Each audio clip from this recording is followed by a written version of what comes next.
if you have economy, because it's only economies that you run, notwithstanding the fact that you get some allocations from federal government, your IGR is further enhanced if you have businesses, economic activity in your state. What we'd like you to do is give us 50% and we'll match it, some counterpart funds, and we'll match it with that and dedicate that to your state only. When you do that, you will find that you will have people working, and those funds will train your people for you. So in spite of they are not having business sense, we will get consultants to do it with us. So we share the fees as well. And some state governors agreed to this process. Some have more funds than others. So we counted the challenge. The mitigant for that was, one, you have more people trained in your state because some of them are illiterate.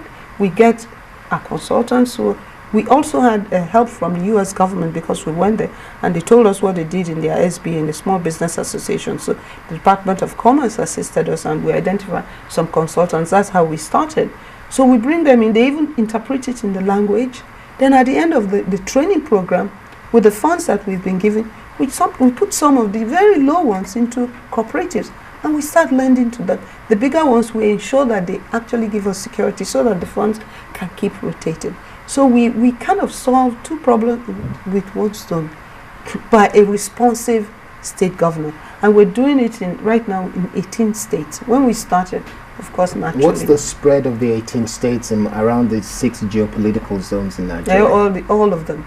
All the 6 geopolitical zones? Yes, we have governors in every state. We had more challenging one. I would rather not say which ones were challenging. But the thing about it is that they are all responding now, because you know what happens generally in this sort of thing. They're starting to say, who is she? Why should I do this? How do I believe that the money won't go down the tube? But then again, they come back to us and say, please take it easy with our people. These rules are a bit kind of tough for them. And some actually reduce their interest rate. So it's a win-win situation. And we have... But the governors reduce the interest rate to whatever loan they give? To us, so that it can... And we had in the case of the Dangote Foundation, we approach everybody. If you can help, like for instance, I could even approach you to say, please assist people in your local government. And some people have responded, you'd be surprised. So we had that sort of thing because Alhaji Aliko Dangote gave us 2.5 billion and he says he'll give us up to 10 billion. And we match it and we keep lending at the bottom of the pyramid. So that sort of thing has worked in terms of access to funding because, as you know, as a development finance institution, we can't take deposits from anyone. So the funds will have to come from government. And if the federal has a lot of challenges in terms of it has to provide a lot of things to everyone. They are not in the business of lending money, really. We should be providing infrastructure. They should be providing an enabling environment. So we had to find the money where we could. So are those monies given to you at reasonable interest rates? Absolutely. What we do is our funds mandatory is at 10%. Okay. Some of the state governments will tell you, okay, for our money it's 5. So you blend it to 7.5. So they're borrowing a single digit. Others will say 0%. So they're going to borrow at 5% in that state. It's peculiar to that particular state. So it depends on what each state wants. Others say 10%. Access to funds, I think, is the most important thing, by the way. It's not really interest rate. It is access.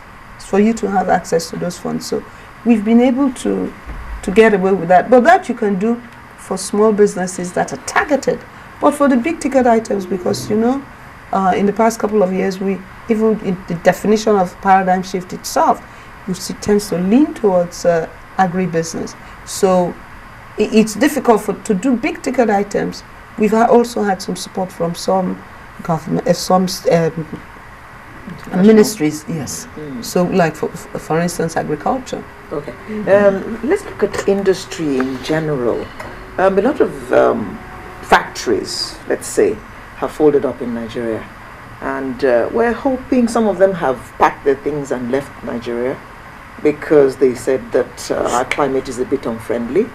Now, the work that BOI is doing, is it in any way going to encourage more industries to come up? Is it going to encourage those who have left to come back, for instance?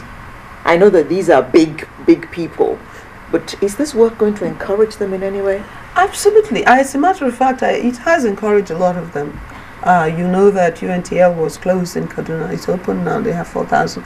At some point in time, My mind was going to textile in particular. Yes, many of them had closed down. Uh-huh. I'm happy to say most of them have reopened, and we continue to work in that space. But you see, whereas in the past, NIDB, Akarkasa institution, funded only the mill itself or the gin, what we did, we've taken the entire value chain and studied it along with UNIDO, because we partner a lot with multilateral agencies that have experience that we can bring into our country. So we partnered with UNIDO that had done significant work in the textile industry and has supported textile mills in various countries that we know of, Bangladesh, Pakistan, all those countries that are doing very well. So we worked with them and we decided it was going to be the value chain. We're going to look at the cotton, because if you don't grow the cotton right, you know, there's this long fiber and small, short fiber, and you can't get fabric. Good fabric. And and secondly, if we grow those cotton in the way that we grew it, without consideration for impurities, for all what the quality of cotton that you get will be poor. So we had to work through the entire value chain. Again, in Nigeria, you find, just like you and I are wearing these outfits, you can't get them off the peg. You're wearing a Daviva. I can tell just looking at it, because they're a customer. Wow. And so what we decided to do as well is to look at the garmenting aspect of it. Who is going to do the garmenting? It is not enough to produce the fabric. So we look at the value chain all the time. So to answer your question specifically, yes, they are coming. It is not just the old ones that are being revived. Bank of Industry has also taken the initiative to go out to court investors to come into Nigeria, into manufacturing. That is one of the things that we've been doing. And how are you finding that? Has it been a tall order? Sometimes it's difficult, but not all the time. Nigeria, if you know the advantages that we have, if you look at our population, young growing population, that is enough. Nobody comes into market is there, and we're gateway to the rest all of ECOWAS. So that is enough to sell it. Initially, they may wonder, because we don't have such a good reputation outside as a nation. And that is why I say that when they look at our portfolio at risk and they see 15, better than their own country, they look at all of the variables and they listen to us talk from the Bank of Industry. These are all the things. We cannot persuade some people. And what we're asking the average Nigerian who's coming to us is be as disciplined. Answer all these questions. Put in your property. Demonstrate to me, demonstrate to the whole world that Nigeria is not just about having the entrepreneurship, the entrepreneurial spirit, that we are disciplined people who would put our all into anything we're doing to demonstrate that we're serious people. That's what we ask. Okay, just before you close, because we have to close now, entertainment industry, you mentioned something about value chain, making sure that it works across the value chain. One of the issues that's been raised in the past is the issue of quality in the entertainment industry, and Nollywood is one example. What are you doing in that area? The thing about it is, you know, they always give us a bad name. We're very critical of people. I think Nollywood has done a fantastic job in terms of, if you look at the stories in Nollywood, they are compelling. You are practically glued to the TV. But it takes time. They've done well. It is now just deepening it. Getting people, you can start and short circuit it, but sometimes the people who are playing in the certain space need to know that it works now here. We're going to go to this level. And for me, it isn't even going step by step. I would like in Hollywood for us to go from where we are to be best in class. That's what we'd like.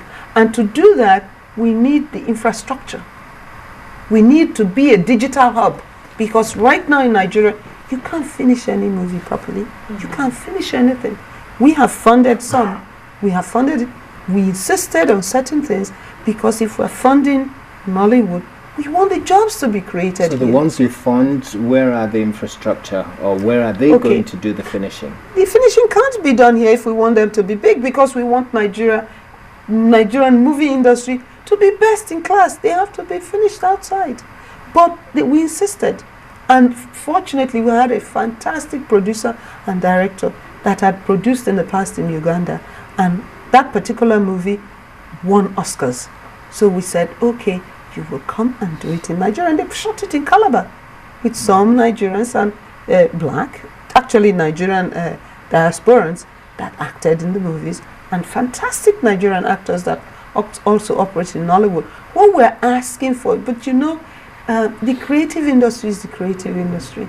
Creative people, high creativity comes with a lot of eccentricity. Yeah. Yes. And you have to be able to hold their hands and explain to them, look, we're working with you, we're for you. You have to go to the EDCs and learn about business. If you don't, the other people that come, they'll just, when the real race starts, you're going to get lost. So learn the business now. We're also funding some, because we've funded infrastructure, movie houses. We funded a local movie here, where it was completed here. One of them is running in the movie houses right now. And it's not only is it Nollywood, but it's also with a female producer. So it was gender sensitive. One of the things I didn't tell you is that we take a special interest in gender. We have a desk for gender, a desk for women only, women business. If you're a woman, you want to do business, you can walk into the Bank of Industry and say, I'm asking for your gender desk, because we're different from men. And we want to demonstrate that we're different from men. We don't want to be like men. We're not ashamed of being women. We just want to play like a woman. Yeah. Most likely that gender desk will disappear when you leave BOI. I should hope not, because we have a lot of strong women in the bank. Yeah. Oh, that's good. That's Thank you good. very much. Oh, very interesting discussion. I wish we could have gone on, because we haven't talked about you personally at all. Before we even go, I know we've got limited time. We've got no time left. But about your award, how do you feel about being given an award? And I know that you do deserve it, based on the work that you have done. Well, Banker of the Year. Well, I don't. You see, when you become a Banker of the Year, it's not about you alone, because you work with a team. If it's not a one-man band, I mean, it's credit to all my people. It's But credit they to do say those- that if the head is rotten. I don't think it's so much the head is rotten. If the head is rotten, Yeah, the the whole- rest of the body will not really amount to much. That so is it true. means that if the head is excelling and pushing for that excellence, it means Everyone that the falls rest in of line. everybody That's falls what in women line. do. That's what we started with. Women always do that. We're nurturing. We tell all our children, even the naughty ones, come on, do your homework. We know how to do that. So for me, it was satisfying in the sense that all the people that didn't think we could do it, they didn't have faith in us, all of them are now, kind of smiling. And that is why I remember what they say, a success has many fathers, the failures are often. And so I usually say thank you to my staff for believing and meeting their targets. They don't always meet it and I beat them, and for allowing me to beat them. What's the staff turnover in Bank of Industry? Turnover, Yeah. nobody leaves. So they come and they say, They "Oh, mommy, stay. we They're love you. working We're with not mommy." going anywhere." Yes. Yeah. Well, I like to feel that it is also, I learn from them and they learn from me. And it's an interesting thing. And as with every family, you also still have the bad lot. And when you have bad children, you kind of look at them sometimes and say, what am I going to do to you? You have to deliver. Spank them a bit. Yeah. Send them along. Go do the right thing. Yeah. We write them letters, kind of strict. We put them on notice, you're not doing well. Everybody has a target, and the target has to be met. If you don't, and you haven't given us enough reason, there's no excuse, by the way. Reason, we not can't see. excuse. We can't see. You get a letter to say, you tell us why we should keep you here. So it's pretty tough on them. So the award to get back to you, it's not me. It's about the team. Unfortunately, they only give it to one person, as you say, is the head they recognize. So, Yes. as they say, if the children do well, it's the father's child. Yeah. Yes. So I claim it on their behalf. So I'm happy about it. Well, It's nice. congratulations. Thank you. Congratulations. Thank Yes. you very much. We've been chatting with the Managing Director of the Bank of Industry, Miss Evelyn Oputu. Please continue the good work. Thank you. We're proud of you. Thank you.